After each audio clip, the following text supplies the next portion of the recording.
Hare Krishna. We welcome all of you to this session.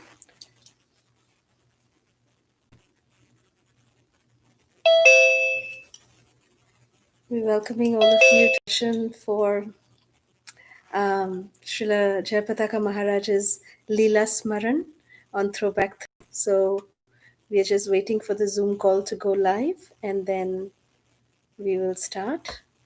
Thank you very much for joining us. Hare Krishna. Thank you so much.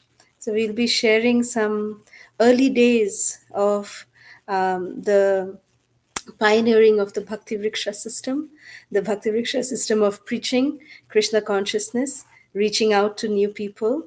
So how Srila Jayapataka Maharaj started this entire system of preaching. We will start on that, and then we will also, I've been asked to share some cooking pastimes, Leelas with Srila Jayapataka Maharaj. So I'll be sharing some of those as well. So while we wait for our Zoom call to start, we can just, I'm just chatting some messages.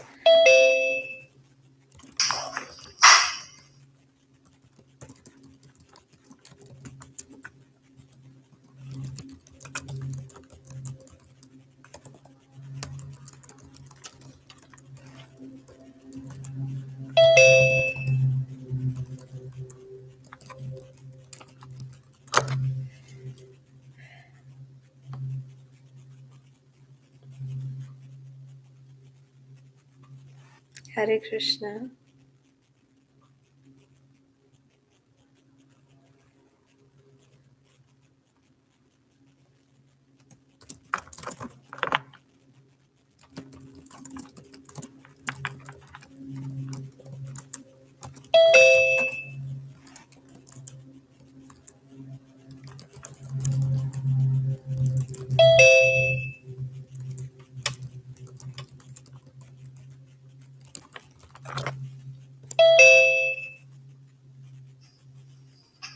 Yashoda Pavani Mataji, want to start with please?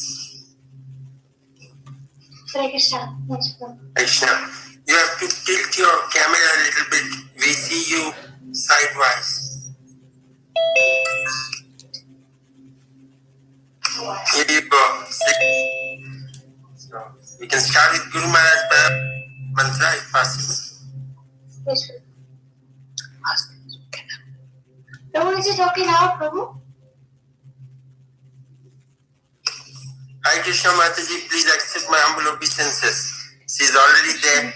Mataji, would you permit us for a 2 minutes, 3 minutes kirtan? Absolutely, absolutely, Prabhu. Whatever, I'm your servant. Yes. However you want. You're on mute, but you're making it out that you're saying Sorry. Absolutely. Yes, Prabhu, absolutely. Please go ahead. Okay. Hare Krishna. Thank you. Hare Krishna. Yeah. Yashoda Mataji, we can. I'm just doing Facebook Live till then.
शक्ति बोलते गिरा अभियाते गिरा करो मोरे आत्मशांत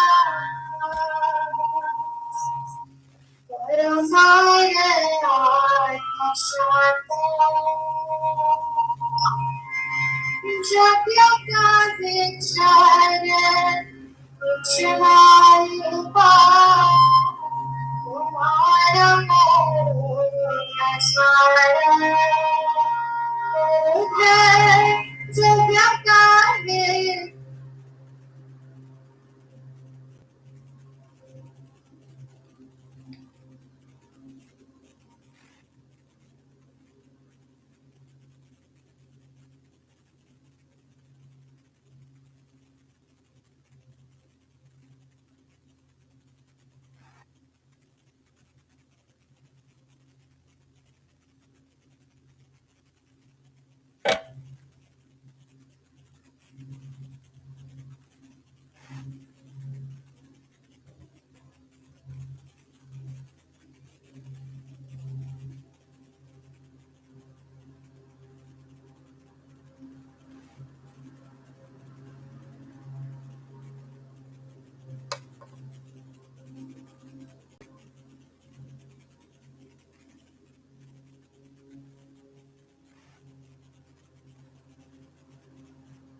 Hare Krishna.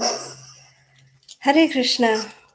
Oh, Mataji is here. Okay. Hare Krishna, Mataji. So I sorry. was just and the connection. No, sorry, Prabhu. No problem, Mataji. Yes. It's a pleasure to have you on for this Throwback Thursdays. So, dear Godfathers, God sisters, pleasure to have my senior God sister Kala Sudha Mataji. I was very, very inspired by her when I met her in US. The love with which she was cooking for Guru Maharaj, and the love with which Guru Maharaj was reciprocating with her. I don't think we will take some times to get there. And later, slowly I came to know about her, and then when I reached out to her that would it be possible that you can please share your experience, she was more than happy that yes, why not? And many of you would know her. Mataji is like one of the very nice Bhakti Vriksha preacher. If you go to congregational ministry, one of the coaches for Bhakti Vriksha, she along with her good husband, Advaiti Chandra Prabhu. And so we thought we'll have the best of two worlds when we are hearing from her. So Mataji calls herself, I really like that terminology. She says she's among the first second generation devotees. So you'll have to catch the tagline there. When Guru Maharaj was pioneering Bhakti Vriksha in the Middle East, so she will be sharing with us today about the pioneering Bhakti Vriksha in the early days and the nectar of cooking seva. Once again, we welcome you, Mataji. Over to you as you want to take it. Maybe if your time permits, towards the end, if you can open it up for some question answers, that would be nice. Devotees will be very well. They will benefit. Definitely, Prabhu. Firstly, I'm so thankful to you for this opportunity to glorify Srila Guru Maharaj. I mean, we never like to lose an opportunity to glorify Guru Maharaj. So when you asked me for this service, it was shower of mercy upon me. So when you said the tagline, that tagline was actually given by Guru Maharaj himself because he was making our profile for the Congregation Development Ministry when Guru Maharaj asked us to be part of the ministry. At that time, he actually gave this tagline for me that I don't deserve it, but it is his mercy. Somehow he gave that tagline for me. So thank you, Prabhu, again for this opportunity. And I'll just say some prayers. नमां विष्णुपदाय कृष्णपृष्ठाय भूतले श्रीमते राधनाथ स्वामिनिति नामिने नमो विष्णुपदाय कृष्णपृष्ठाय भूतले श्रीमते जयपताका स्वामिनिति नामिने नमाचार्यपदाय निताय कृपाप्रदायिने गौरकथा धामदाय नगरग्रामतारिणे नमो ॐ विष्णुपदाय कृष्णपृष्ठाय भूतले श्रीमते भक्तिवेदान्त स्वामिनिति नामिने नमस्ते सारस्वती देवे गौरवाणी प्रचारिणे निर्विशेष शून्यवादी पाश्चात्य देशतारिणे जय श्री कृष्ण चैतन्य प्रभु नित्यानंद श्री अद्वैत गदाधर श्रीवासदि गौर भक्त वृंद हरे Krishna Krishna Krishna Hare Hare Hare Ram Ram Ram Hare Hare. So again, Prabhuji, thank you very much for this opportunity. My obeisances to all the Vaishnavas present here. Vanchakalpatribhascha kripasindhubhyevacha patitanam pavanabhyo vaishnavabhyo namo namaha. So our journey in Krishna consciousness, it actually started by the mercy of His Grace, Vijay Venugopal Prabhu and his glorious wife, Mother Prema Padmini. And so they were our Shiksha Gurus in the Middle East Yatra in Mathura Desh. My father, His Grace Bhakta Jana Priya Prabhu, because of him, me and my mother, we became devotees, so we owe it all to him. Because he came to Mathura Desh for his work around 7-8 months before us. We were in Bangalore, my mother and myself. And my father had to go for his work. And that's where he got introduced to Vijay Venugopal Prabhu and Prema Padmini Mataji's program. And that time, the congregation was very small, very, very intimate association. It was maximum around, 10-15 devotees. It was early 92, mid 92 when my father started. Then in 93, in March, my mother, after I finished my academic year in Bangalore, then my mother and myself, we joined my father in Middle East.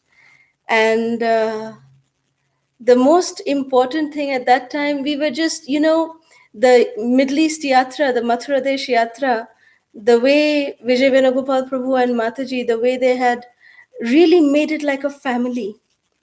It was really amazing because that's what really touched me to and inspire me to become devotee. Actually, it was the selfless love of the devotees there, and that intimate family kind of feeling was just too good. It was just too good.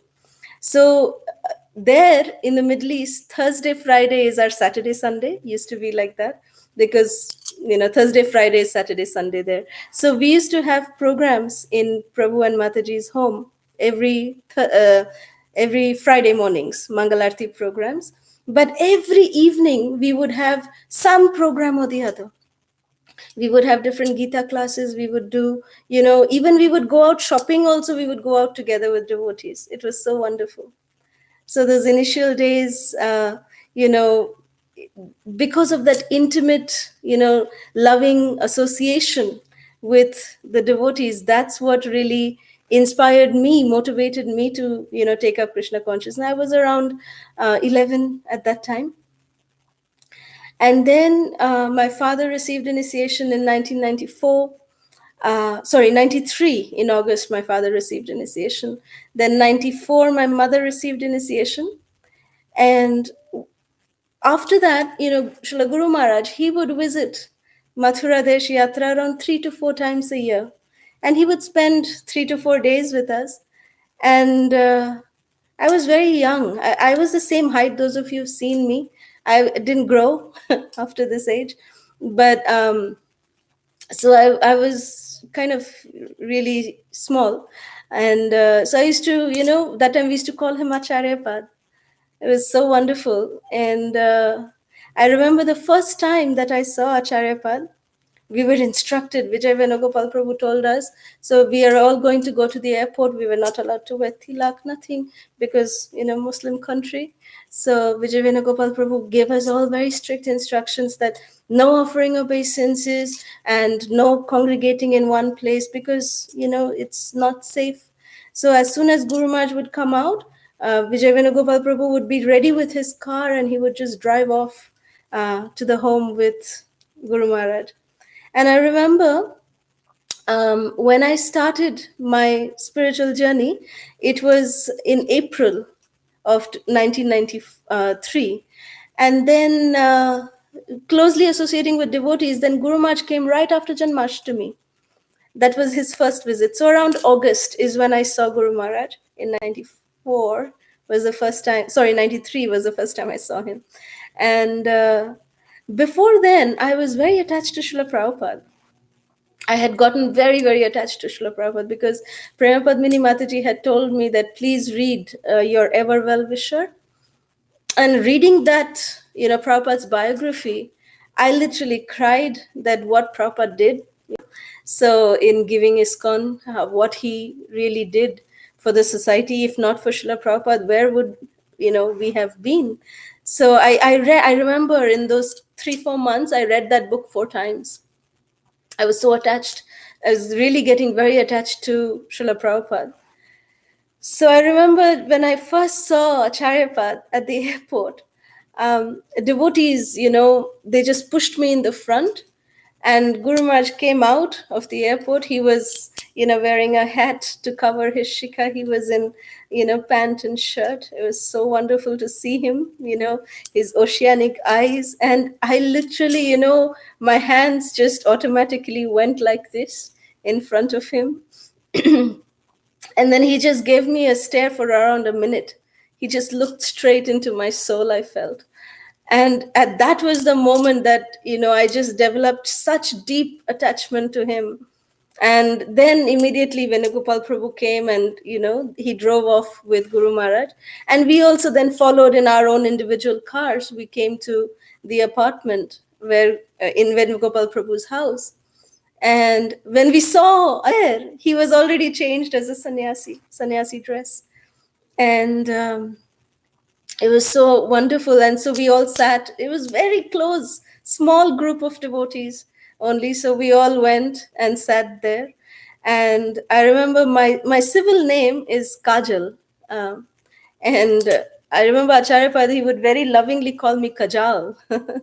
So when I came in, we offered obeisances, and Guru Maharaj said, "So Kajal, I heard so much about you," and he knew my father. He had already seen and met my father. But anyways, it was, I mean, just sitting there with Guru Maharaj was such a amazing experience. And Pramay Padmini Mataji, she had directed a drama for that Janmashtami that year, and I had played the role of Dhruva Maharaj. So there were some pictures, like those days, no phones or anything. So there were actual hard copy pictures. So Mataji was showing those pictures of the drama to Guru Maharaj. And then Guru Maharaj looked at me. There was a pose of me, standing like this with both my hands raised in one leg, meditating as Dhruva. So then Guru Maharaj looked at me, looked at the photograph, he looked at me. He did that 3-4 times and he said, "Yogi from previous birth." So it just was like, yeah, I registered it as, yeah, definitely a fallen yogi from previous birth. So then after that, when we came out of the room, Venugopal Prabhu very kindly, he told my father and me and my mother, he said, in the way back, Acharyapad asked that who was that girl? He asked about your daughter. And then I said, oh, she's Roy Prabhu's daughter. Means we were Roy title. So then Guru Maharaj, it seems, had commented, she's got a nice devotee face. But this was Guru Maharaj's mercy that he looks at everyone, he sees them as devotee.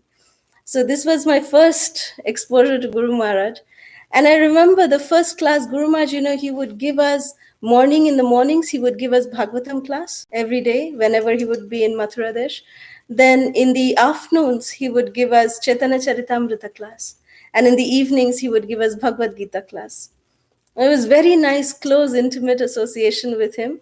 So I remember in the Chaitanya Charitamrita class, when Guru Maharaj asked, is there any questions? I remember this was my one and only question that I ever asked Acharya Pad. I never asked any question again in any other class to anybody else, my entire spiritual life, in my entire journey. This was the one and only question that I asked Guru Maharaj, till date at least. So my question was that I asked Guru Maharaj that he asked any questions, and I just shot up my hand and I said, Acharyapad, when we go to the spiritual world, when I was convinced that I'm going to go to the spiritual world, false misconception I had. So I said that, Acharyapad, when I go to the spiritual world, to Goloka Vrindavan, will I be able to see Srila Prabhupada?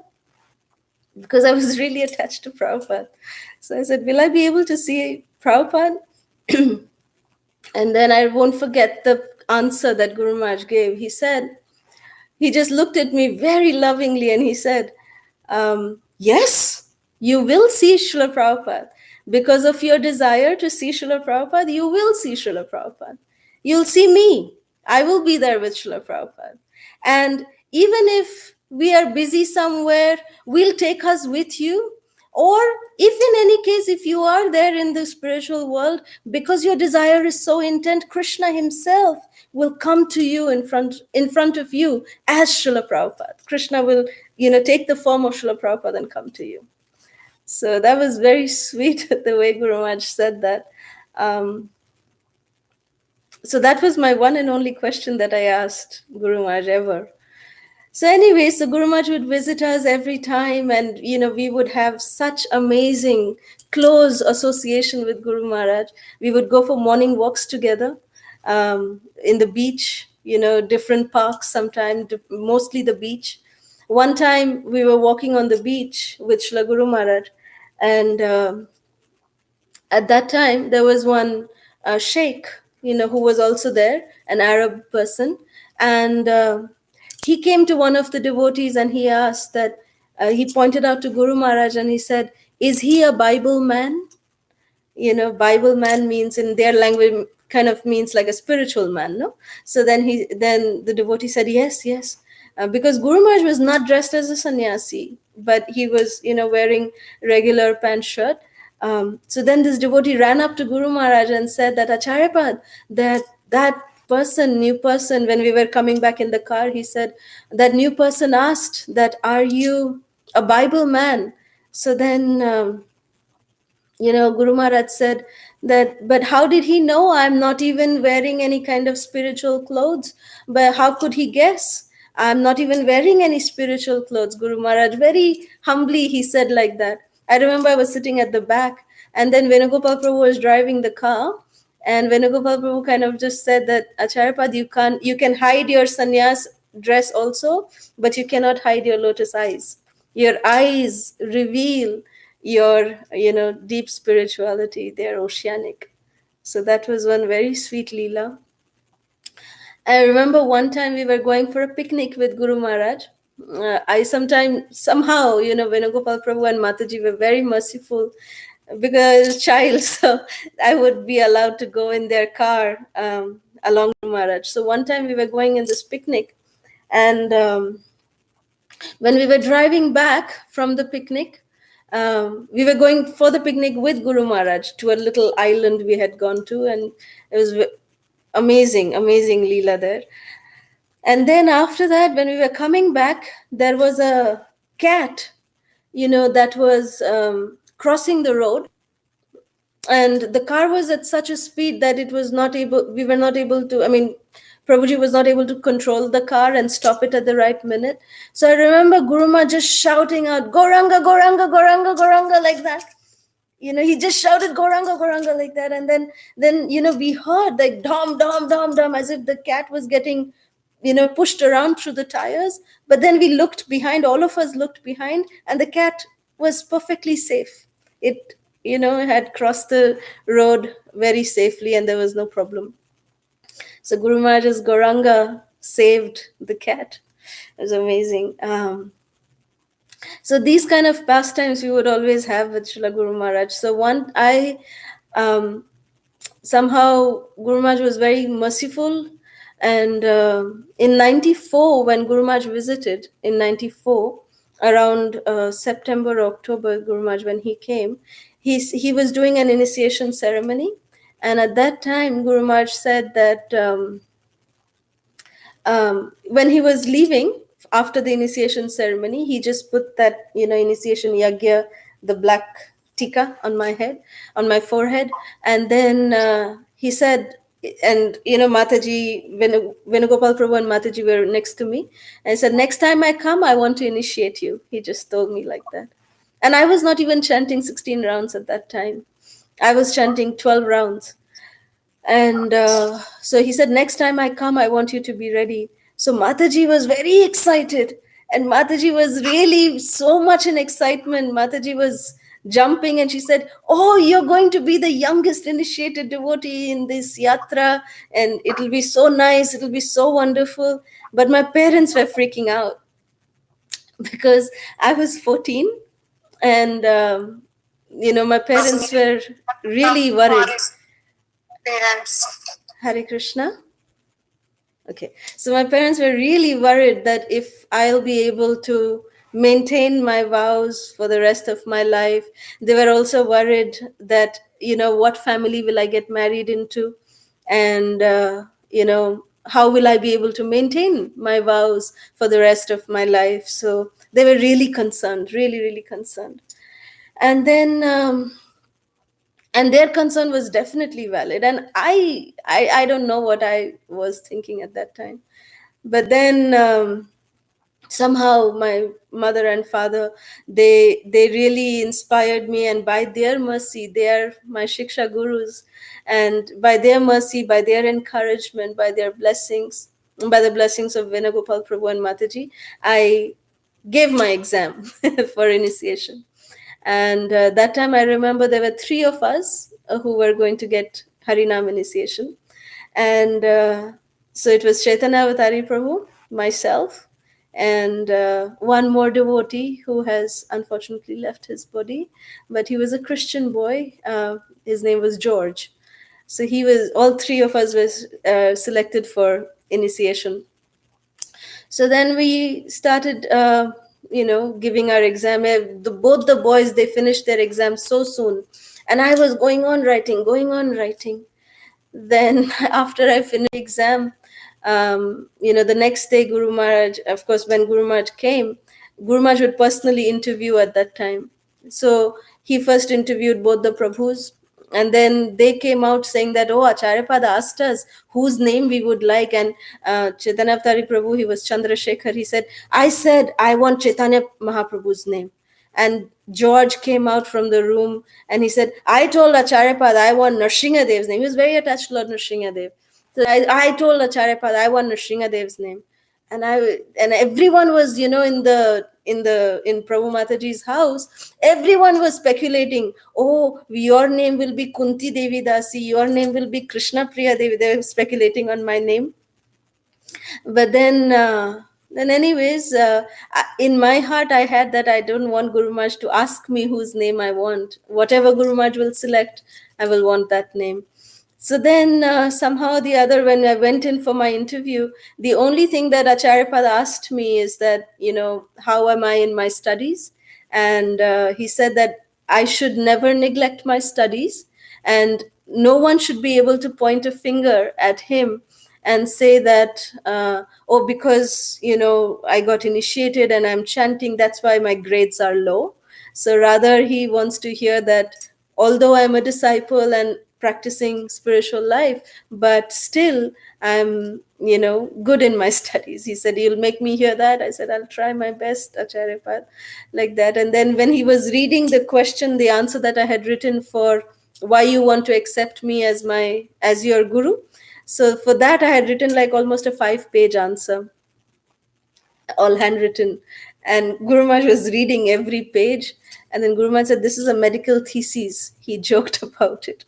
So anyways, those days we were very fortunate that Srila Acharyapad would personally, he would perform the yagya to our initiation. So my father was receiving second Brahmin initiation, and the three of us were receiving first initiation. So we received our names. George became Gunabhadra Narasingha Das. Chandrasekhar became Chaitanya Avatari Das. And I became from Kajal, I became Kalasudha Devi Dasi. So that was my initiation. And then the next visit after my initiation, this was this after this visit, when Guru Maharaj came back, he was actually visiting, every center that Srila Guru Maharaj was visiting during this time. He would tell about the Bhakti Vriksha form of preaching. So he would give presentations in different centers, that wherever temples he would go to, he would give, presentations on the Bhakti Vriksha style of preaching. As opposed to the Namahatta way of preaching, that this was really effective for new people to be introduced to Krishna consciousness. So, and we were also experiencing that. So when Guru Maharaj came to the Middle East that time, to Mathura Desh, he said that he wants to have a meeting with the devotees and the senior devotees, and he wants to just present to them a preaching idea. So Guru Maharaj's room, that time Prema Padmini Mataji, their home, it was a 2-story home. So Guru Maharaj's room was on this first floor, and the kitchen and the altar room and everything was on the ground floor.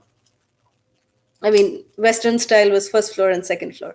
So anyways, then so it was decided, Prema Padmini Mataji came and told me that, so Acharyapad wants to have this meeting, so all of us will be in Guru Maharaj's room, Acharyapad's room. So, can you don't, you are anyways young, you're a child, so you can, sit in the kitchen and you can make cookies for the evening program, so that Acharyapad can give out the cookies. And I said, okay, Mataji, definitely I can do that. And I was thinking that, oh, what would they be discussing? Acharyapad is sharing some, preaching strategy and all this. So, my mind was definitely very inquisitive to know what this preaching strategy is going to be. What is this new form of preaching that Acharyapad is sharing? So then I somehow was just sitting in the kitchen. I was sitting on the floor. It was a huge kitchen. So I was sitting on the floor and I was making the cookies. And I was making the last few patties. And then in front of me, I was just meditating, oh, what must be going on upstairs? And I was thinking like this. And then suddenly in front of me, in the floor, I saw, two lotus feet. Srila Charipad was standing. And then I looked up and I saw him looking down at me, and then I immediately offered obeisances, and then he said, how come you didn't come? I said, I'm making cookies for your evening distribution for the program. And then he said, no, I brought the entire meeting downstairs because now we're going to have a practical demonstration, so you come and join us. And I said, Acharyapada, I have one batch of cookies inside and I have to put this new batch also inside. He said, you just set the temperature in the oven and you set it, and I'll come and take care of it. And I'll put the new tray inside also. So don't worry, just set the timer and come outside, come to the altar room. So then I just went with him, and then he made me sit in one of the groups. And then Guru Maharaj, at that time, he started explaining. He gave such a beautiful analogy of the way Lord Chaitanya talks about prachar, about preaching. He said that just like raindrops, drops and drops of rain make an ocean, make an entire reservoir of water. So similarly, when we try to reach out to the devotees, to new souls, bring them to Krishna, it's like drops and drops of such souls are coming, and we can have an entire reservoir filled with new souls, and we offer them to the lotus feet of Srila Prabhupada and Gauranga Mahaprabhu. It's very beautifully the way Guru Maharaj said that.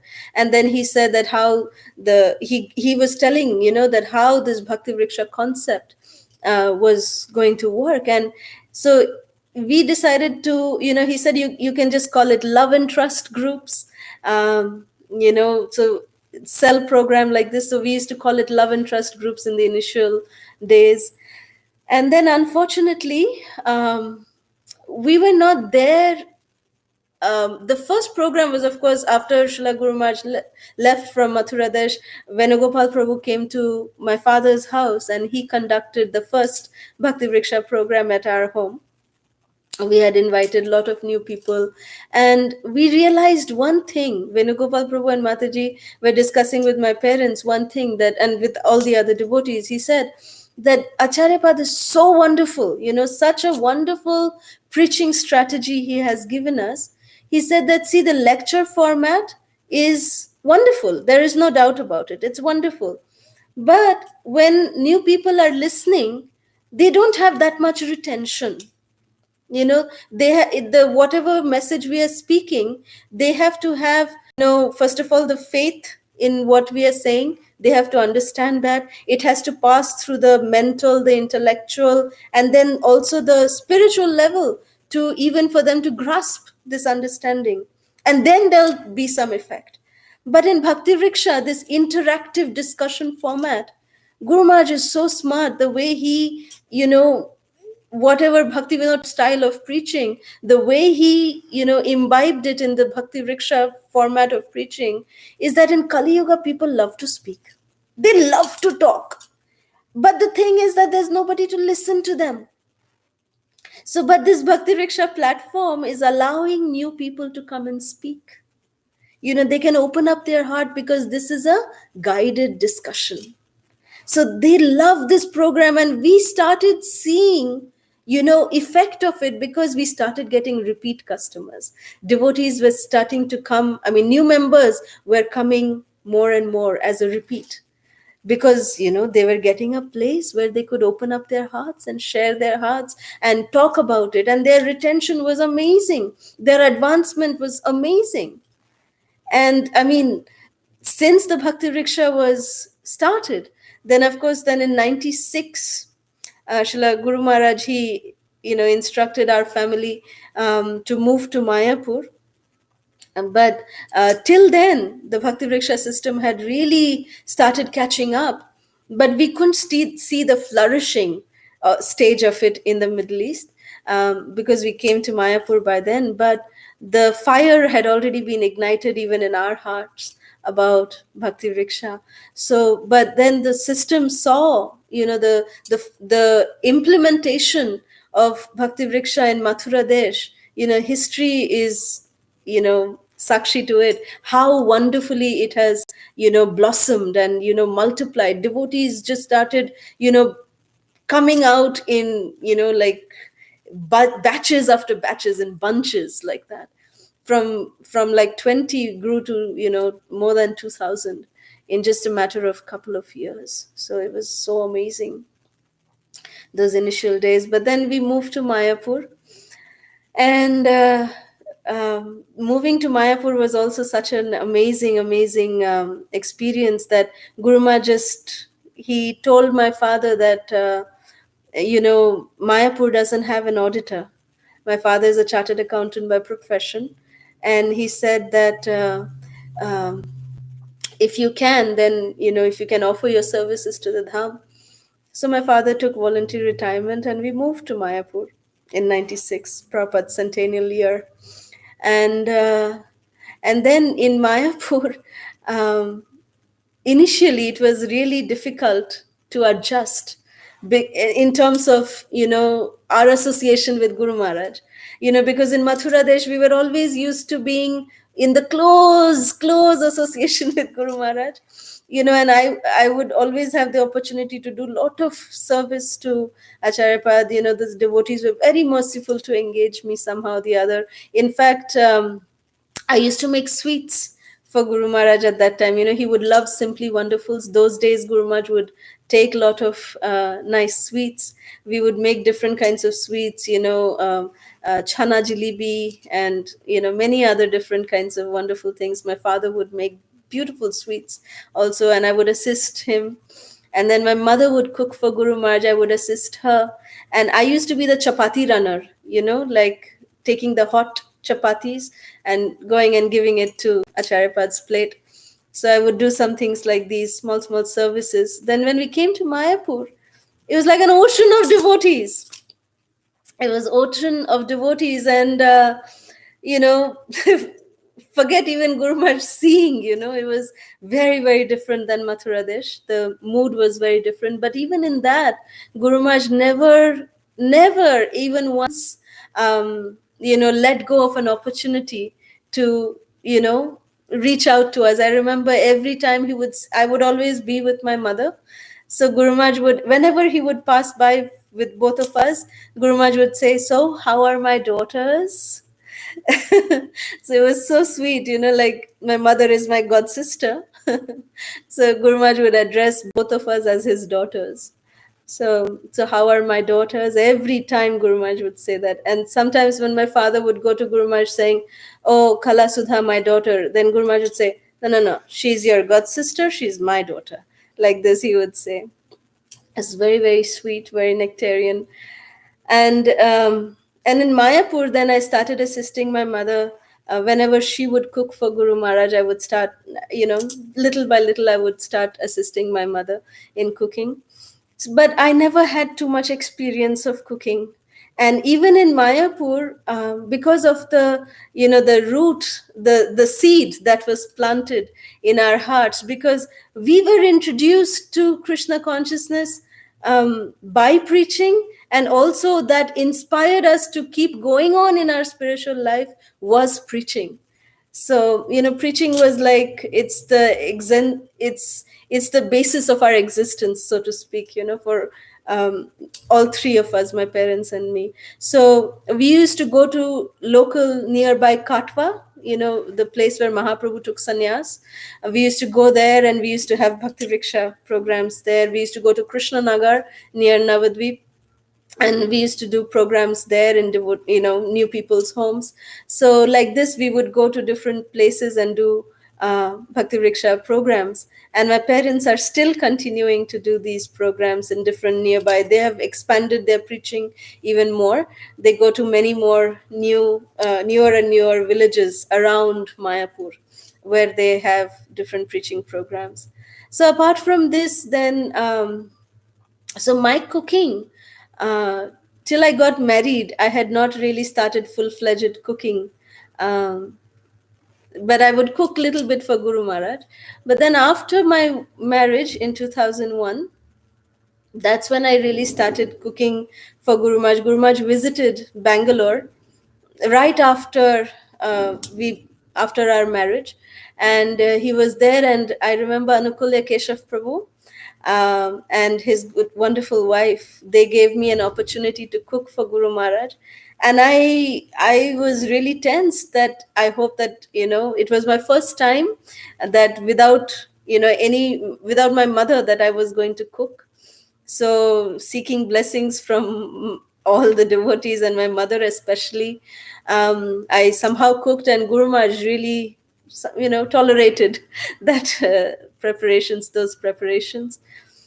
And then in 2001 itself, in the later part of the year, we moved to the US and have been here ever since that time. And so whenever Srila Guru Maharaj would come to US, he would message us, and we would go to that particular place, and he would ask me to cook for him. So somehow or the other, cooking for Srila Guru Maharaj is one of my favorite services. Very, very special, very meditative service. And the best part of cooking for Srila Guru Maharaj is the fact that, when we cook for Guru Maharaj, so many devotees, be it our god sisters, our god brothers, our own god family, but even other devotees, other disciples of other gurus, they would want to come and serve Guru Maharaj. And it was such a pleasure to serve Guru Maharaj along with these devotees. Everyone would come, they would come in different, times, and we would all together, just seeing their enthusiasm to serve, it would keep me motivated to continue the service. It was really, and Guru Maharaj at the end, he would know that whenever I'm cooking, somehow there'll be a lot of devotees who would be there. So he would say, so today who is there with you? So then I would call all the devotees who would be there to, help in the kitchen. They would all come. We would introduce them, and Guru Maharaj would be giving his blessings. He would comment on each of the preparations. And so that's the most fantastic part of cooking for Srila Guru Maharaj, that he would give personal time to give recognition to the devotees, and those devotees would feel so encouraged by that. And Guru Maharaj loves it when we can together, when we render service to him for his pleasure in a spirit of love and trust. When we do that, that's the most pleasing thing to Guru Maharaj. So that's something that I really found, I really till now find it very exceptionally amazing whenever I cook for Srila Guru Maharaj. And then in 2008, of course, Srila Guru Maharaj had the unfortunate event. And I remember Mahavara Prabhu was telling that, that time I had somehow gone to Mumbai to serve Guru Maharaj for some time. So I was there with Srila Guru Maharaj during those days. For a few months, I was with him, serving him a little bit here and there. So it was very amazing to cook for Srila Guru Maharaj at that time as well. And then when Srila Guru Maharaj came to the US in 2010, he actually came in 2009 in December. He was in Los Angeles for his treatment. And I knew one devotee who was serving Guru Maharaj. And because I thought that I don't want to disturb Guru Maharaj, I used to almost every day, I used to call this devotee that how is Guru Maharaj's therapy going? How is he doing? And I would tell him, Prabhu, please offer our obeisances to Guru Maharaj. Then in January, Guru Maharaj called us, and he called Prabhu, and he said that, I really want to, I have a request that if you can send her for some days to me here in Los Angeles, then, I would like a little change in my tongue, the taste. So please, if you can send her. And then Prabhu was, so we both were like, I was in tears, but Like the way Guru Maharaj spoke, it was so moving. And Prabhu said, Guru Maharaj, she's your daughter. You can summon her anytime. But if I may be permitted, then even I can join you to serve you. And he said, of course, you can also come. So I remember I was there with Guru Maharaj for almost a good amount of time, serving him in Los Angeles. And that time when I was serving him, Srila Guru Maharaj would call, some of his brothers who would come to visit him to take prasad along with him. That's like his favorite Lila, that he would ask his god brothers to also come. So I would cook for them based on their diet also. And Guru Maharaj would take prasad with all of them. It was wonderful. And then, so then after that, 2010, since then, whenever Srila Guru Maharaj visited US, Mahavara Prabhu has been extremely merciful that he has allowed me to travel with Srila Guru Maharaj whenever, for however long that Guru Maharaj stays here in the US. I travel with him, Mahavara Prabhu, and Srila Guru Maharaj. Very mercifully, they allowed me to do this and to travel and cook for Guru Maharaj. So, I would cook the entire day. I would be in the kitchen cooking for him and cooking for the servants too. So it was really, really, really wonderful cooking for Srila Guru Maharaj. I remember one time Guru Maharaj came to Atlanta. He was flying in from South America, and I was there in Atlanta to receive him. And then I had already had his lunch prepared. Lunch was ready. He just came in from the airport. As soon as he saw me, he called me and he said, my dietitian, he just told me that I need to take sushi. I need to take seaweed, not sushi. He said, I need to take seaweed. Seaweed needs to be included in my diet. So I was hearing that for the first time. I don't even know what seaweed is used for. I was very ignorant at that time. I mean, even now I am. But so I then talked to Mahavara Prabhu immediately. I said, Mahavara Prabhu, is this true? Srila Guru Maharaj is saying that, seaweed needs to be included in his diet. He said, oh, Mataji, don't worry about it. The doctor just said, and we are still considering it. So, when he sees you, he just throws his demands at you. So yeah, try to include it if you can, but it's not a big necessity yet. So, but Guru Maharaj had told me I need it at least once or twice in a week. So figure out how you're going to do seaweed for me. So he would throw challenges like this. And then I started researching. I went to Google Bhagwan. I said, Google Bhagwan, please help me. What can I do for seaweed? And the first thing that came up was sushi. So then, with Guru Maharaj's diet, with the restrictions of his diet, I said, okay, I discussed with Mahavara Prabhu if the dietitian has confirmed, and he said, yes, he's confirmed.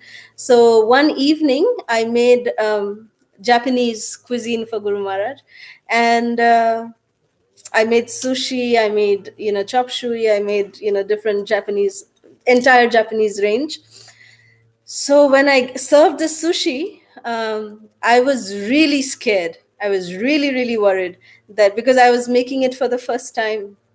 And I was praying to Srimati Radharani that, please allow me to serve your representative properly. And then when Guru Maharaj ate it and he said, who made this? He was asking me that, who made this? Which Japanese is here? Which Japanese is here? I said, Guru Maharaj, it's not okay. It's not okay. He said, no, which Japanese made this? Which Japanese? Which Japanese devotee is here? I said, no, Guru Maharaj, there's no, I made it. I was like literally stammering. And I said, Guru Maharaj, I made it. It's not okay. Please, if it's not okay, don't eat it. He said, no, it's so nice. It is so good. I had made it with quinoa. So he said, it's so nice, it's so wonderful. And he said, arigato gozaimasu. He told me in Japanese.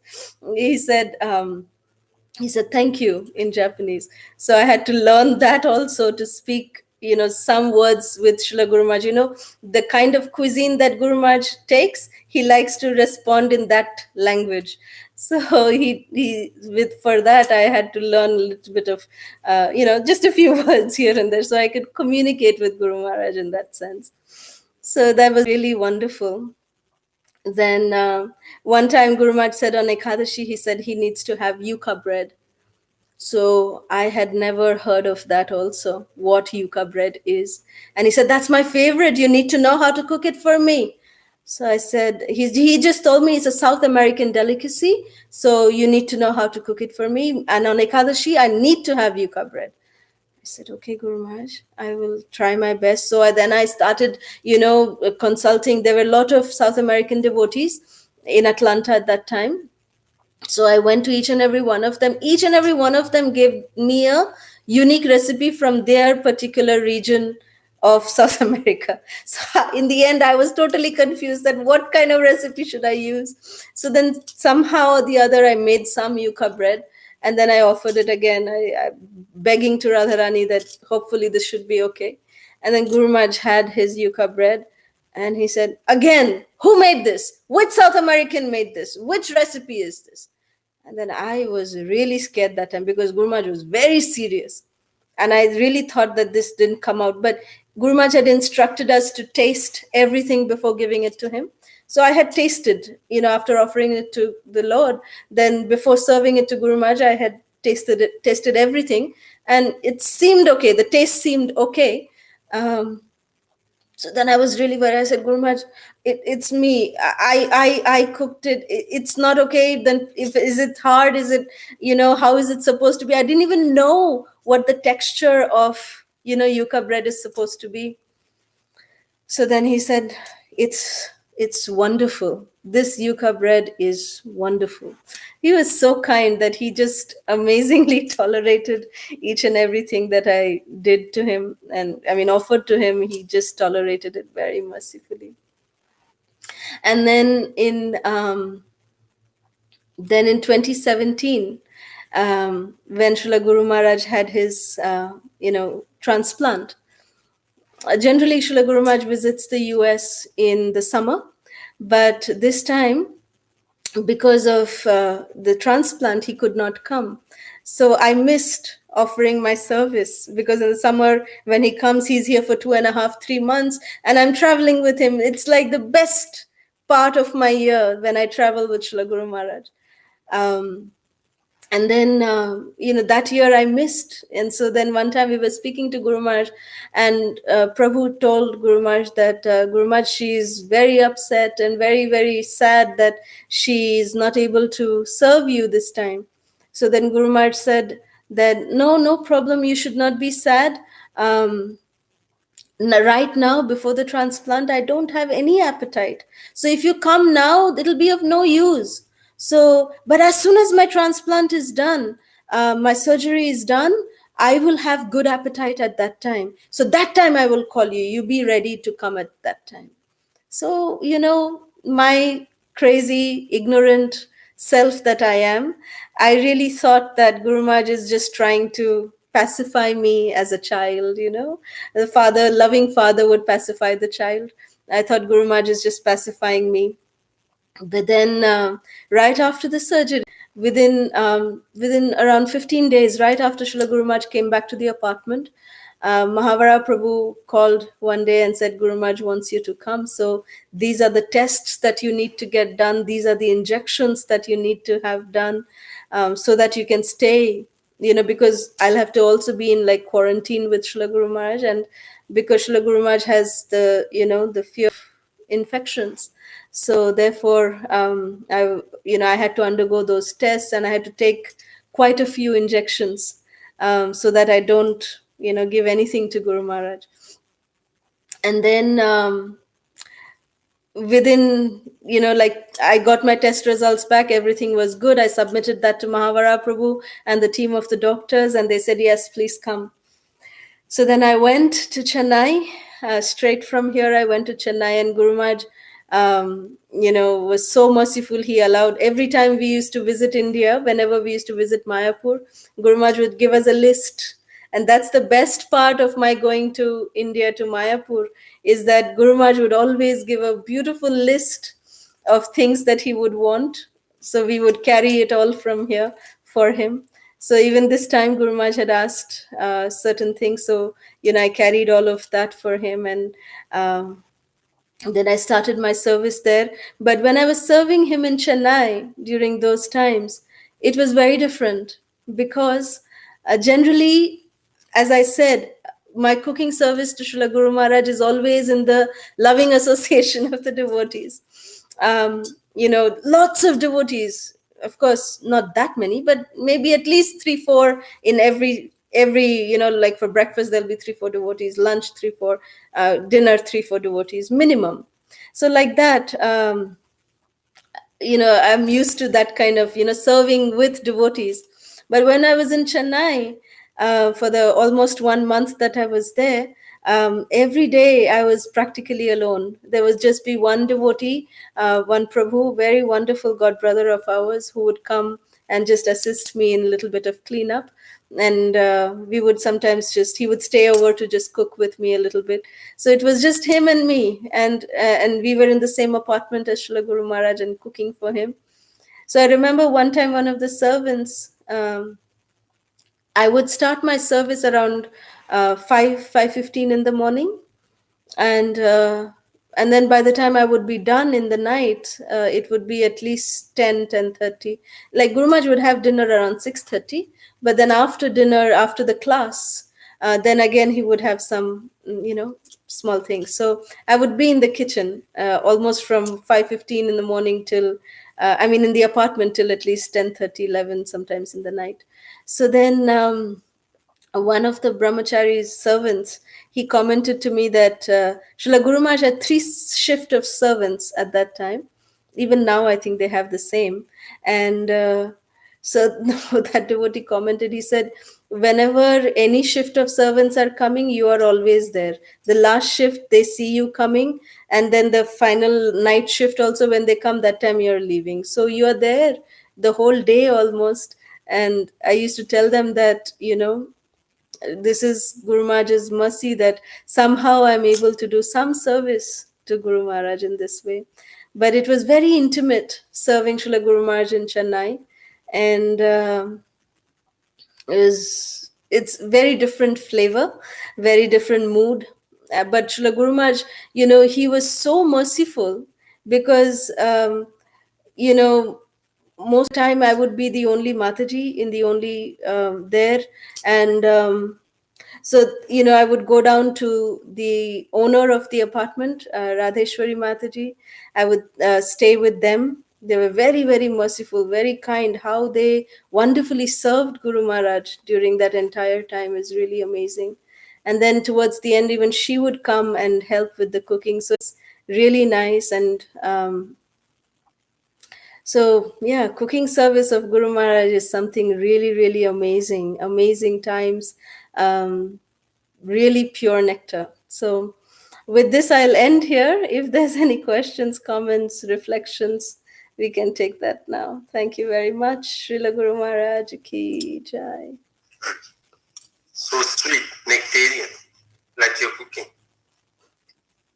Thank you so much. Just took us there. Practically have seen how much he likes your cooking for the little time have been there. Thank you. Thank you. Some Atlanta pastimes. One at least. Anything of Atlanta? Pardon me, Prabhu. Can you repeat it? Any Atlanta pastime would you want to share? Because I know Pani Hati and some. You said one, but some more. Any more pastimes of that? Sure. When Guru Maharaj would make the Pani Hati pots, he would personally, share all the recipes. He would personally, before he would personally even make it. Well, one time I remember Srila Bhakti Purushottam Maharaj was also there in Atlanta at the same time with Guru Maharaj during the Pani Hati festival. And then Guru Maharaj was there in the kitchen and he was directing that, okay, this now, this now, this now. He was doing that. And then Bhakti Purushottam Maharaj, Guru Maharaj said that, okay, this big drum, was filled with yogurt and chipped rice and all the fruits and everything else. And then Guru Maharaj told Bhakti Purushottam Maharaj that, okay, now you put your hand inside and now mix. So then Bhakti Purushottam Maharaj said, Guru Maharaj, can't I use a ladle or something to mix? He said, no, no, no, the taste of hand should be there. So mix with your hands. So then Bhakti Purushottam Maharaj put his hand inside and he started mixing. And then, when he came out, his, hand till here was totally, dipped in chipped rice. So he was like, only Guru Maharaj can do this. Nobody else can do something like this. So, but everything, every detail in the in each pot, in each variety, what kind of ingredients will go. I remember one time in the ISKCON 50, that year, Srila Guru Maharaj, when he came, Srila Guru Maharaj wanted to do 50 different countries that Srila Prabhupada visited, flavors based on the countries that Srila Prabhupada visited. So that was the theme of the Panihati festival. So we had themes of, from Fiji, we had, from, of course, South America, different cities, Venezuela, Lima, Peru. All of these different cities have different flavors. So, all those, local flavors were infused into the chipped rice and yogurt preparations. That was something mind blowing that Guru Maharaj had done for ISKCON 50 that year during the Panihati festival. One time I remember it was one devotee, her birthday falls on during that time, the first week of June when Guru Maharaj is there. So she always had the good fortune of celebrating her birthday with Srila Guru Maharaj. And one devotee had made the cake for this particular devotee. And she, the entire day, Guru Maharaj was so busy, like he had to go for Rath Yatra. Saturday is the Rath Yatra, Sunday would be the Panihati festival. So Saturday, after from Rath Yatra, also Guru Maharaj was, busy with the next day pot preparations, recipes, and so many things. So this, he couldn't get time to, cut the cake with this devotee. But then it was almost, 11:45 in the night. And Guru Maharaj immediately, he just called me. He said, is she there? Is that Mataji there? This is Divyangi Lalita Devidasi, a very, very dear friend of mine. So she, it was her birthday. So Guru Maharaj asked, so is Divyangi there now? I said, Guru Maharaj is right here. So then he said, okay, bring her in because it's still not yet midnight, so we still have time to celebrate her birthday. So 11:45 in the night, Srila Guru Maharaj cut the cake and celebrated her birthday with, a few of the servants like this. So there's no one as merciful as Guru Maharaj in this entire creation, the way he gives his time, the way he gives his mercy, compassion, and, he has time for everyone. That was something really amazing that I, get to see with Srila Guru Maharaj. And then one time, I remember when we were traveling in the flight, Guru Maharaj had to have his lunch. So because he was having his lunch, I had, and because we were traveling that day, I had to make the breakfast and the lunch. And we were traveling, and in the flight, Guru Maharaj had his lunch. So that day we were coming to New Orleans. And when we landed in New Orleans, Guru Maharaj called me and he said that, from next time, you put some paneer even in the shark. You put some paneer in little bit paneer in all the other sabjis also. Some of the sabjis, so that I'll get more paneer in that way. So distribute the paneer instead of having it in one sabji. I know you did it. Immediately after saying this, Guru Maharaj said that I know you generally do this, but today maybe because we're traveling, you could not do it. But even when we are traveling, you should not miss this. I said, Guru Maharaj, I'm so sorry. I will not miss this again. So when we were walking from the aircraft to come out to meet the devotees, During this time, Guru Maharaj told me that please do not, miss putting paneer in some of the preparations distributed, because that day I had just made, in two preparations only I had put the paneer. So Guru Maharaj said, put it in the other preparations like you do on other days. But in a hurry, that day I had, done it only in two sabjis. So that was a big mistake on my part. And Srila Guru Maharaj corrected me, said, no excuse, even while traveling, there is no excuse to, pay attention to the details. So then I remember one time we were in New Jersey airport, and I used to notice it was very late in the night. The flight had cancelled, one of the flight had cancelled, so we had to extend, we had to continue to stay in the airport itself, in New York airport. And I remember we, all of us were traveling, and Srila Guru Maharaj was excessively tired. He was very, very tired. So I always had some extra prasad, so it was okay for Guru Maharaj. It was almost midnight. Late in the night, for for him. So I had some snacks which we offered to Guru Maharaj. But I used to notice, from like 1 or 2 days, I had been noticing that Srila Guru Maharaj, when he would sit on the wheelchair, his right hand would sometimes cut into the side of the rail of the wheelchair. And that would, Guru Maharaj is like cotton, his body is like soft like cotton. So that would really, trouble me to see that his hand is almost getting, cut, like there would be marks on his elbow that, with his, the wheelchair handle would do that. And so then when we were in the airport, um, we were just seeing, and I saw one store. It was called, it was like a massage store. So I went there because I got attracted to one pillow that was there. It's a very thin pillow, and it was rolled out. One side is gray, the other side is orange. And so just seeing that pillow, I felt that, this would be perfect for Srila Guru Maharaj. It can roll up, it can stay flat, whatever, is needed. And it has like massage beads in it. So I felt this would be really perfect. So then I immediately bought it. And then I went immediately to Guru Maharaj, who was resting.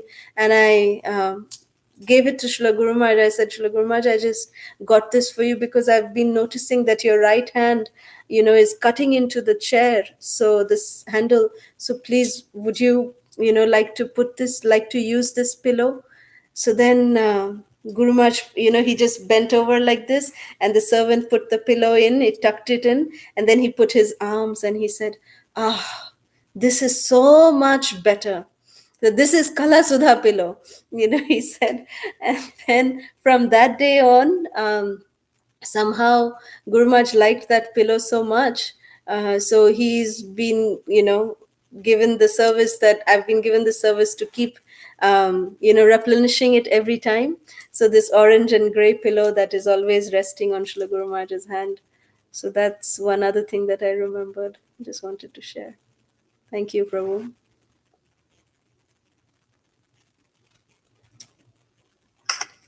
Thank you so much. Next time we see that, we know. Hare Krishna. We have some questions, Mataji. Would you mind? Yes, of course, Prabhu. So, first, Jyotsna Madhavi Mataji writes, Hare Krishna Mataji, please accept my humble obeisances. Thank you for sharing the nectarian pastimes about Guru Maharaj, which is just like the nectarian prasadam you serve for Guru Maharaj. Very nice to know of your association with Guru Maharaj, Mataji. I have a question. Yes. What is mood, or on what you meditate upon, or how do you meditate while cooking? While cooking Guru Maharaj, which is so nectarian and pleasing for Guru Maharaj. Yes. Well, what I meditate on, I really meditate on, because, for Guru Maharaj, the cooking It's like Guru Maharaj tells us that cooking for him when he takes prasad, it's like, it's his medicine, it's his spiritual medicine. And if it is not in the right consciousness, Guru Maharaj can immediately catch it. So, cooking for Srila Guru Maharaj is it is definitely a very, very big responsibility. So therefore, I always do deeply meditate, before I start my service, while I'm doing my service of cooking for him. That, my prayer is that I have no qualification to serve you, Guru Maharaj. And I pray to Srimati Radharani that, Radharani, just like how Durvasa Muni has given you the benediction that whatever you cook for Krishna is going to be pure nectar, you know. So, Radharani, please give that, put that potency into this prasad, so that when Guru Maharaj eats it, it will be pure nectar for him. So, and it will, rejuvenate him, it will, nourish him, it will, make him healthy. And he, just make it nectar for him, so that it is good for his health. Because especially, after Guru Maharaj, got sick, I mean, not sick, I shouldn't say sick, but after Guru Maharaj was, the health challenge came up.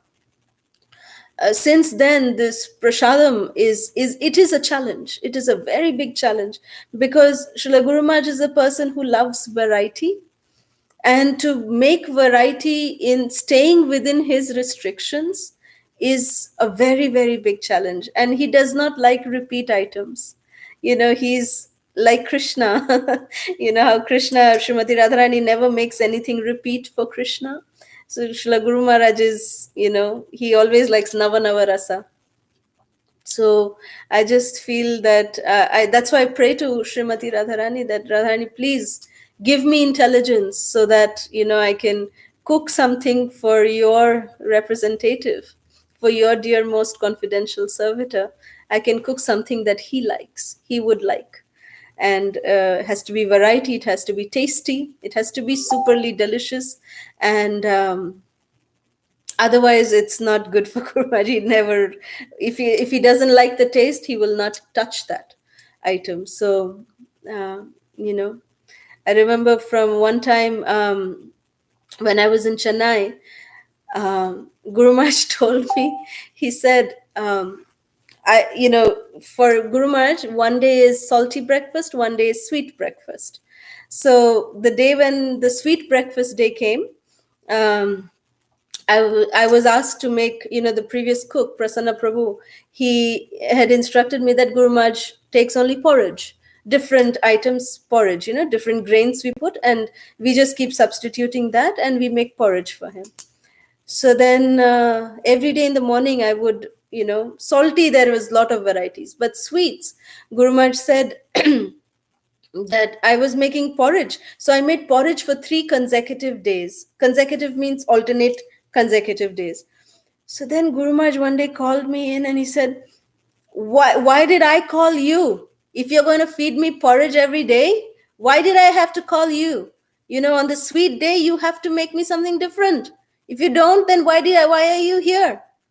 And then I said, yes, Guru Maharaj. Okay, Guru Maharaj, I'm sorry, Guru Maharaj. Because I thought that he's supposed to have only porridge. That's what I was told. But then he said, no, I want to have something different because you're here. So then I started, of course, making different things. Pancakes, I made waffles, I made different kinds of things. But then I was running out of options. So then I went again to the shelter of Google Bhagwan. I said, Google Bhagwan, what can I do? Please give me some ideas. And then I typed, sweet breakfast recipes, menus. So then I got a French cuisine, of crepes. So then I customized it to Guru Maharaj's diet. And I made crepes for breakfast one day for Guru Maharaj. And I made 2 different varieties of crepes for him. It was my first time making crepes. Didn't know if he would like it. And I had like 4 different kinds of sauces with it. And, like fruit sauces, cream sauces, carob sauces and things like that. So that day after the breakfast, Guru Maharaj was rubbing his stomach, he was rubbing his stomach and he said, "Ah, now you fulfill the purpose of coming here to Chennai." So it was so fulfilling that he liked those preparations. So thank you, Prabhu. Mati, questions are just coming on and on. Yes, Prabhu. Yes. Shitarangi Mataji writes, Hare Krishna Mataji, like you mentioned that your parents were your Shiksha Guru. Is it possible that a soul could be completely devotionally groomed by parents alone in Shiksha? By parents alone in Shiksha? Yes, of course. Why not? Why not? I mean, for me till today, my parents are my Shiksha Gurus. And, but Shiksha Gurus, your parents are always, parents are supposed to be Shiksha Gurus. Pitana Sasyat, Jananina Sasyat. If you're not able to deliver your dependence, then we are not qualified to be parents. So parents are always Shiksha Guru. And along with parents, then we also have, we learn from so many devotees. So we have Shiksha Gurus. We can have so many different Shiksha Gurus. So hope that helps in answering your question.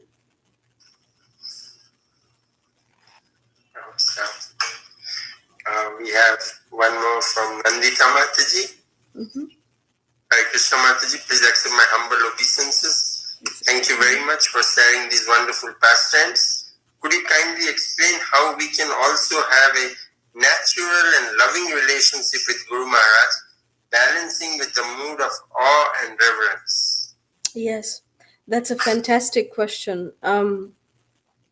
Because, even if we are serving with Srila Guru Maharaj, that is one thing that I have to always be reminding myself, that Srila Guru Maharaj is Sakshad Hari, even though Srila Guru Maharaj reciprocates with us, he glorifies us, he is talking so freely with us, we should never take that for granted. Never take that for granted. Because then we commit offenses, because when we are too close to the fire, if we are not equipped with the right kind of protection, we can burn ourselves. So therefore, we need to have the proper mood. I remember one time, I used to do some correspondence, secretarial service for Srila Guru Maharaj before my marriage while I was in Mayapur. So I remember I was, sitting and getting some letters answered by Srila Guru Maharaj. And one of the devotees, he was not Mahavara Prabhu, but one other devotee. He came in and he just did something in Guru Maharaj's room and he left. And he came in again. And then Guru Maharaj said, "Hey, tornado kid, every time you come in, you must offer obeisances. I'm your guru." So Guru Maharaj called him the tornado kid. I can tell you privately who it was, but anyways, so then he immediately said, "Oh, sorry, Guru Maharaj, sorry, Guru Maharaj." And he's a very, very jovial and a fantastic servitor of Srila Guru Maharaj. And Guru Maharaj could take that liberty with him to, correct him. And and that way he was teaching all of us also that no matter how many times we see Guru Maharaj, we must offer obeisances to Srila Guru Maharaj every time we come in to see him. When we come in his audience, we must offer obeisances to him. And I've seen that with Mahavara Prabhu. How many ever times he comes in and out, he'll always offer obeisances to Guru Maharaj. And that's the training he gives to all the servants also. So that's really wonderful. Because unless we have that mood of, respecting Srila Guru Maharaj, it's very easy to get very, I don't want to use the word frivolous. It's somewhere between friendly and frivolous, I would say. So we must avoid that zone. Yes, Guru Maharaj is very merciful. He is very kind. He is an ocean of unlimited mercy, but we should not take that for granted. So I hope that helps. Thank you so much. It was very in-depth. Devotees are thinking. Gandharvika Gopi Mataji. She thanks. Bhakti Tattva Prabhu has a question for you. You want to ask that? You want to unmute yourself, Prabhu?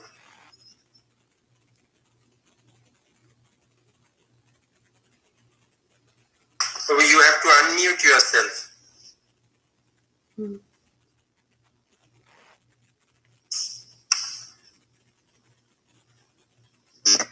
Hare Krishna.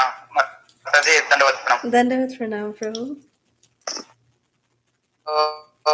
Mataji, I am so much happy by hearing the glorification of Guru Maharaj from you. So my question is that, Mataji, the intimate devotee get the opportunity to serve Guru Maharaj. So like you have physically served Guru Maharaj in many ways, many times. But we are only unfortunate. So however can we be the most? However Can we be the most? Sorry, the last part was dropping off. Your words were breaking, Prabhu. Sorry. Can you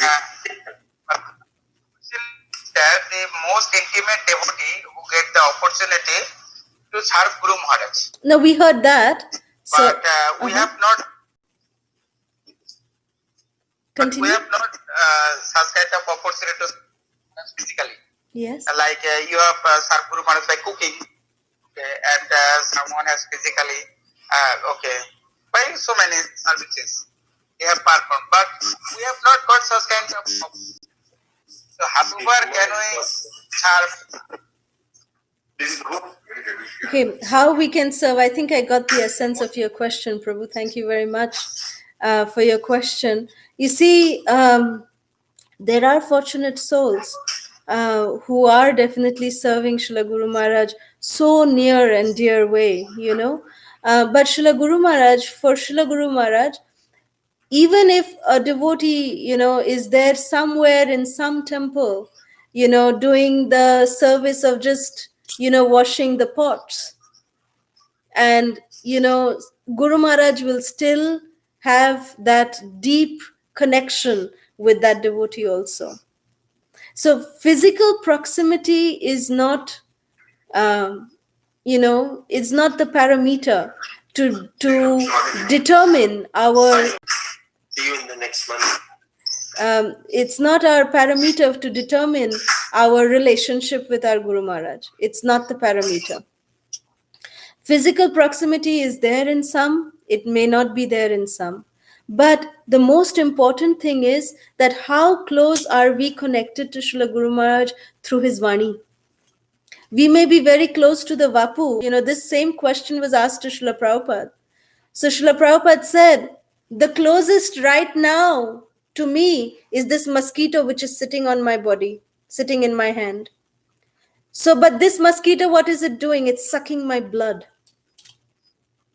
So if we want to be near the Vapu of the spiritual master and, you know, be like that mosquito, then what is the use? But rather, if we make the instructions that Srila Guru Maharaj has given, if we make that our life and soul, then we will be united with him in Vani through his instructions. And that way, Srila Guru Maharaj will know. He knows. Trust me, he knows. And for explaining that, to give you proof of that, I will tell a pastime. Whenever Srila Guru Maharaj would come from, you know, traveling worldwide, whenever he would come to Mayapur, at that time, he would stand in front of Radha Madhava. He would take darshan of Panchatattva. He would take darshan of Nrsingadev. And then he would come in front of Radha Madhava. Excuse me. And he would stand for like almost 20 minutes, sometimes 30 minutes. He would just stand and take darshan of Radha Madhava. So right after darshan, then we would all go upstairs to Guru Maharaj's residence, rooftop residence, and we would perform Guru Puja and washing the lotus feet of Guru Maharaj. And then Guru Maharaj would sit down and he would just tell some highlights of his world tour to all of us. And then, so one time, one devotee I remember asked this question that Guru Maharaj, you take darshan for so long of Radha Madhava. What do what do you talk? I mean, why do you take so much darshan, so long to take darshan of Radha Madhava? So Srila Guru Maharaj, he just responded. And what Guru Maharaj said, I had practical experience of that.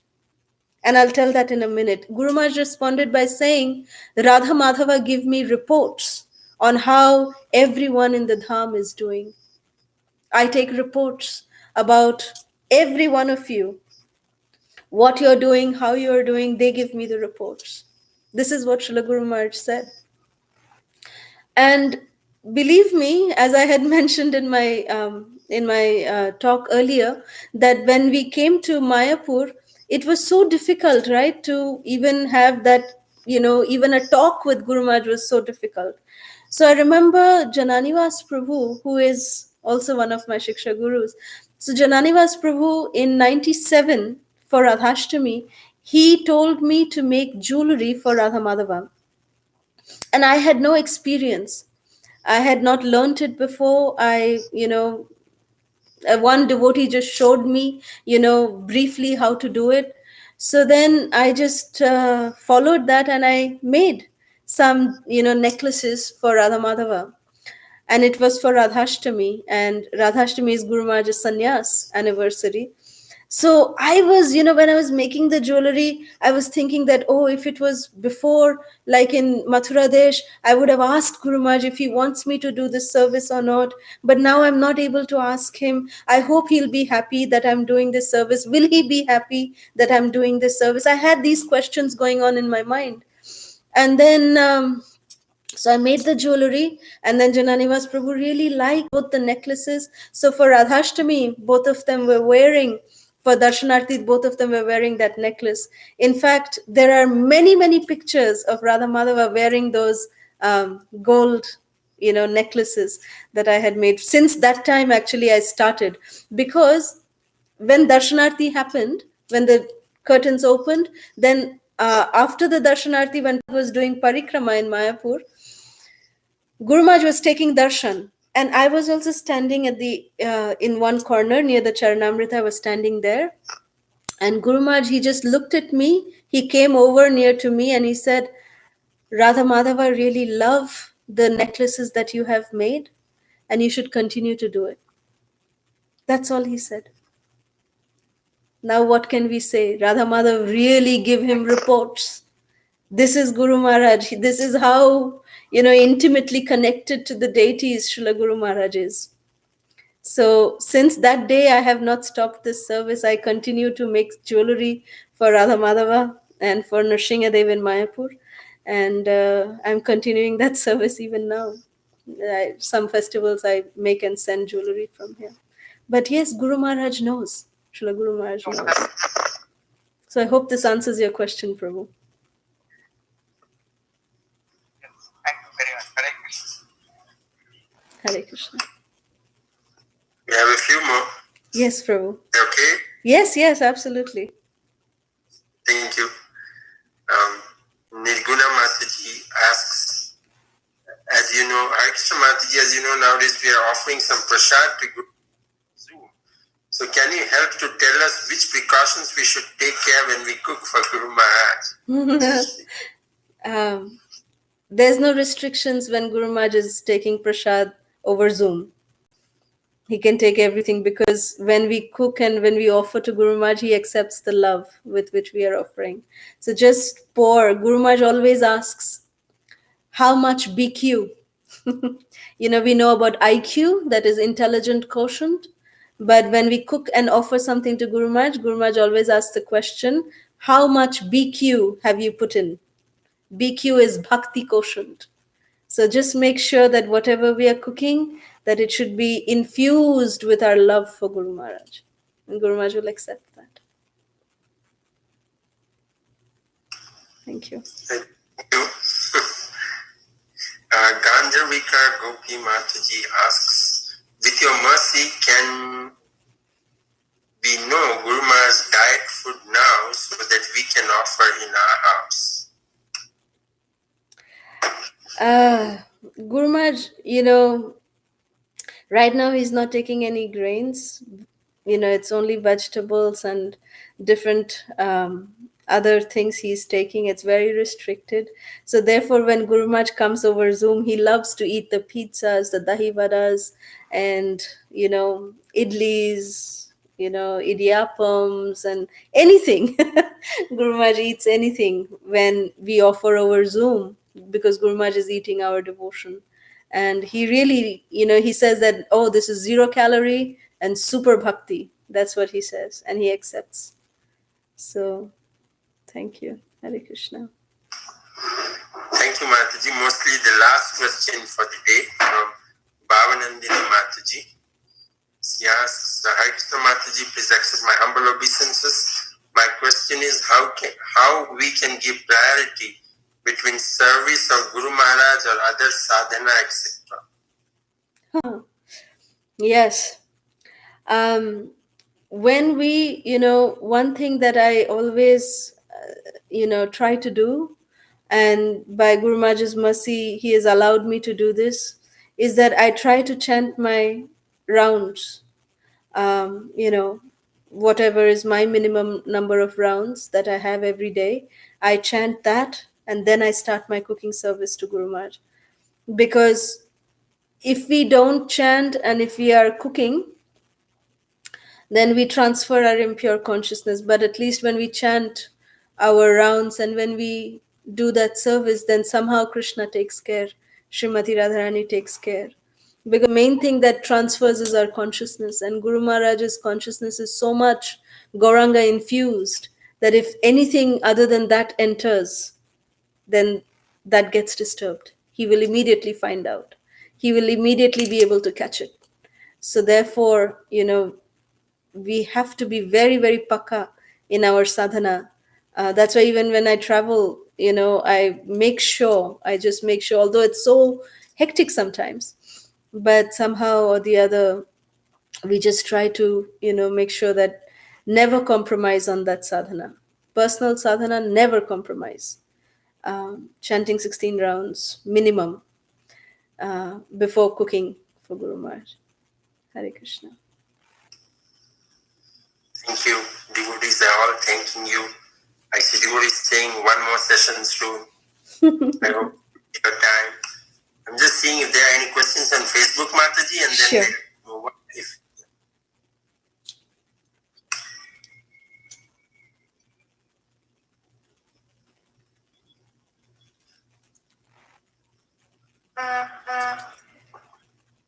Please, all of you devotees, we need your blessings. So all of you, please bless us so we may continue to somehow or the other serve Guru Maharaj by staying in all of your association. We should ask for your blessings and Prabhu's blessings that we get Guru Bhakti like you. There is no more questions out there, only thanks for all of your lovely question answers and the sessions. Many God brothers, God sisters have put in their comments. Thank you, Prabhu. Actually, thanks to you. No, thank you. Actually, my Prabhu, although he is a disciple of Srila Radhanath Maharaj, he is Shiksha disciple of Guru Maharaj, and he is actually he says that he's more comfortable with Guru Maharaj because with Radhanath Maharaj he has more awe and reverence, and with Srila Jayapataka Maharaj he feels more, intimate. So whenever, Mahavara Prabhu always allows Prabhu to serve along with the servants whenever Prabhu is there. So he has some extraordinary pastimes that he can share. So I will then reach out to Prabhu. Please do. That's so nice and kind of you. We'll reach out to Prabhu. Thank you so much. Thank you. And devotees, thanks to all of you for joining us. So it's hearing from God sisters this month is of that. Next week we have Her Grace Nitai Sevini Mataji joining us from Visakhapatnam, and she will be glorifying 26 qualities of Vaishnava and Guru Maharaj. Yeah. And that will be followed with Prema Padmini Mataji, whom Mataji was saying today. So don't miss it. Join us Thursdays, 8 p.m. for Throwback Thursdays. Srila Guru Maharaj Maharaj ki jai. Prabhupada ki jai. And all wonderful brothers, God sisters ki jai. Thank you. Thank you, Prabhu. Hare Krishna. Thank you so much, Mataji. Hare Krishna. Thank you, Mataji. Thank you very much, Prabhuji. Hare Krishna. Thank you, Prabhu. Thank you. Hare Krishna. Krishna. Thank you, Prabhu. Hare Krishna. Thank you so much, Mataji. Thank you, Hare Krishna. Prabhu. Hare Krishna. Hare Krishna. Thank you.